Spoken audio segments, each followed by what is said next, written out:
কি গো রান্না বান্না করেছো?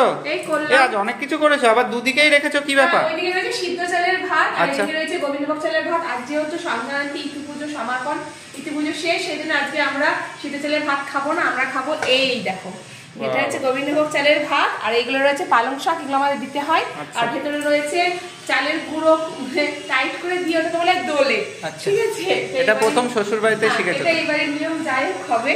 আর এখানে রয়েছে রকমারি সিদ্ধ, আলু সিদ্ধ, বেগুন সিদ্ধ, মূলো সিদ্ধ, আর হচ্ছে মিষ্টি কুমড়ো সিদ্ধ, আর এখানে রয়েছে ঘি আর লবণ। হেভি লাগবে না? হ্যাঁ, এগুলো আমরা চারজনেই খাবো গরম গরম। আর এদিকে বাবার জন্য করেছি সাদা ভাত, আর এখানে রয়েছে ডাল সিদ্ধ, বেগুন ভাজা, আর এখানে রয়েছে ছোলা আর মটরের ডাল মিক্সচার করে। হ্যাঁ, আর এখানে রয়েছে আলু ফুলকপির তরকারি, হ্যাঁ কালো জিরে ফোড়ন দিয়ে। এই তো হয়েছে মেনু।